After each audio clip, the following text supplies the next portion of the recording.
અલા ભાવેશના જતીન લોકો તો આજે શું થયું હતું ભાઈ? ગાડા થયા હતા કે શું? આજ તો ખૂબ મસ્તીએ ચડ્યા હતા. નિખિલભાઈ તો ભાઈ સાઈડમાં ફોન લઈને ઉભા રહી ગયા હતા. સવારે ધાબા ઉપર પહોંચ્યા તો ભાઈ આ તો સુરત દાદા ખીલી ગયા હતા અને ભાઈ એમની રોશની ચારો તરફ ફેલાઈ ગઈ હતી ને એમની રોશનીના કારણે ભાઈ આજુબાજુ સરસ મજાનું દ્રશ્ય સર્જાયું હતું. એટલું સુંદર દ્રશ્ય હતું કે જોઈને આપણું મન પ્રફુલ્લિત થઈ જાય. ત્યારબાદ ભાઈ આપણે નીચે ગયા. નીચે જઈને પછી આપણે નાહી ધોઈને ખાઈ લીધું એક સરસ મજાનું કેળું અને ત્યારબાદ ભાઈ બપોરે જમવાનો ટાઈમ થયો એટલે આપણે રાબેતા મુજબ જમવા બેસી ગયા અને આજે આપણે જમવાની શરૂઆત કરી હતી સલાડથી. જમવામાં શું હતું તમને બતાવી દઉં. તો જમવામાં હતા ભાઈ વઘારેલા ભાત, એની સાથે ભાઈ હતું દૂધીનું શાક, એની સાથે હતી રોટલી, એની સાથે આપણું સલાડ જેમાં આપણે ચાટ મસાલો નાખ્યો હતો અને ભાઈ એની સાથે પછી આપણે કેરીના રસને તો કેમ ભૂલાય. ત્યારબાદ ભાઈ આપણે જમી કરીને પહોંચી ગયા યશના ઘરે અને ભાઈ દરરોજની જેમ આજે પણ આપણે ત્યાં જેમિંગ કરવા બેસી ગયા અને ભાઈ અમારા નિખિલભાઈને ખબર પડી કે અમે જેમિંગ કરીએ છીએ એટલે અમારા નિખિલભાઈ પણ અમને જોઈન કરવા આવી ગયા અને પછી અમે ત્રણ જણા બેસી ગયા અને ભાઈ નિખિલભાઈ અને યશભાઈ તો હા શું સરસ મજાના ગીતો ગાયા અને ભાઈ પછી આપણે એની સાથે તાલ આપ્યો ભાઈ ખૂબ એન્જોય કર્યું આજે. ત્યારબાદ ભાઈ આપણે ઘરે આવ્યા ને ઘરે આપણે થોડું લેપટોપમાં કામ હતું એટલે થોડું કામ કરવા બેસી ગયા. ત્યારબાદ ભાઈ રાત્રે ડિનરનો ટાઈમ થઈ ગયો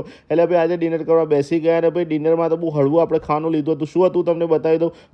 તુવર દાળ અને ચોખાની ખીચડી હતી ને એની સાથે બધું આજે કચુંબર જેમાં આપણે ડુંગળી ટામેટા અને લીલા મરચાંનો ઉપયોગ કર્યો હતો. ત્યારબાદ બી આપણે પહોંચી ગયા રિવરફ્રન્ટ. ત્યાં જોરદાર વંટોળ ઉપડ્યું હતું ને ભાઈ અમારા ભાવેશભાઈ ને જતીનભાઈ તો એટલા મોજમાં આવી ગયા હતા કે ખુશ થઈ ગયા હતા. ભાઈ અમારા નિખિલભાઈ તો સાઈડમાં ફોન લઈને ઊભા રહી ગયા હતા અને ભાઈ ધૂળની ડમરીઓ એટલી ખતરનાક ઉડતી હતી ભાઈ આપણા વાળમાં ઘૂસી ગઈને ભાઈ આપણા વાળની હાલત તો ખૂબ ખરાબ થઈ ગઈ. હવે વંટોળ જોતા પછી અમે નક્કી કર્યું કે હવે ઘરે જવું પડશે કારણ કે વરસાદ જેવો માહોલ થયો હતો એટલે અમે નીકળી ગયા ભાઈ ઘરે આવવા માટે. તો આજનો વ્લોગ અહીંયા સમાપ્ત કરીએ. મળીએ નવા વ્લોગમાં. ત્યાં સુધી આવજો. Tata bye bye.